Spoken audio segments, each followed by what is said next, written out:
క్రీస్తునందున్న ప్రియులకు ప్రేమతో వందనాలు తెలియజేయుచున్నాను. ఆగస్టు నెల 1వ తేదీ 2024. ఈరోజు దావీదు గారి ద్వారా దేవుడు మనకు చేస్తున్న వాగ్దానం ఏమిటనగా, కీర్తనల గ్రంథము 94వ కీర్తన 14వ చరణం.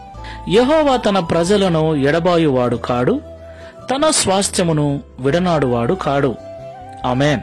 నా ప్రియమైన సహోదరి సహోదరులారా, స్వాస్థ్యము అనగా వారసత్వము అని అర్థం.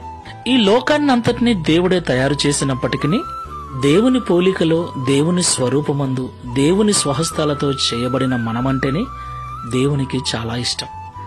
అయితే ఈ లోకంలో జీవిస్తున్న మనము ఆయా సందర్భాలలో మనకు వచ్చిన కష్టాన్ని బట్టి, శ్రమను బట్టి, నిందలను బట్టి, అవమానాలను బట్టి, జరుగుతున్న విపరీతమైన సంఘటనలను బట్టి దేవుడు నన్ను విడిచిపెట్టాడేమోనని పొరపాటుగా అనుకుంటూ ఉంటాం.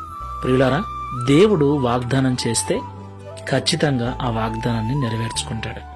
ఆయన తన స్వాస్థ్యమును ఎన్నటికీ ఎడబాయువాడు కాడు, తన ప్రజలను ఎన్నటికీ కూడా విడిచిపెట్టేవాడు కాదు.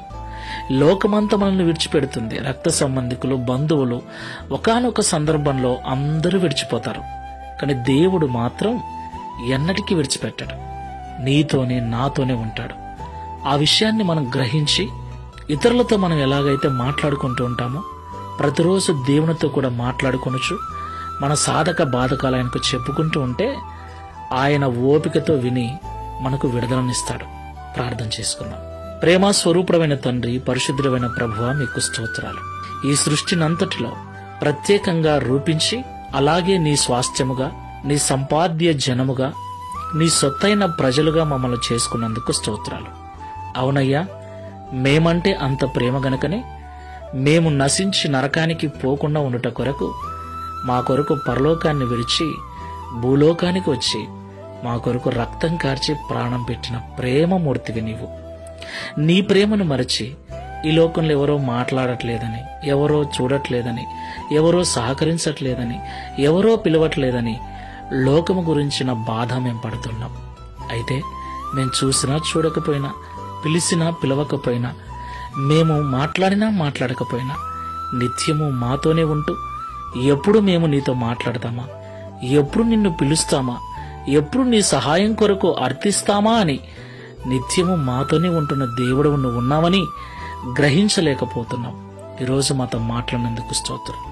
లోకమంతా విడిచిన మీరు మమ్మల్ని విడవరని మాట్లాడినందుకు స్తోత్రం. ఈ ప్రార్థనలో ఏకీవిస్తున్న మేమందరం కూడా ఈ విషయాన్ని గుర్తుంచుకొని ఈ లోకంలో జీవించినంత కాలం ఎన్నటికీ విడువని ఎడబాయని దేవుడు నిత్యము మాతోనే ఉన్నాడన్న ధైర్యముతో, విశ్వాసముతో ప్రార్థనాపూర్వకంగా ఈ లోకంలో బ్రతుకుటకు సహాయం చేయమని, గడిచిన మాసమంతా కాపాడిన మీరు ఈ మాసమంతా కూడా నీ కృపను తోడుగా ఉంచి నడిపించమని, తద్వారా ఈ దిన వాగ్దానమును మా అందరి జీవితంలో నెరవేర్చి నీ నామమును మహిమపరచుకోమని యేసు నామములో ప్రార్థిస్తున్నాము తండ్రి.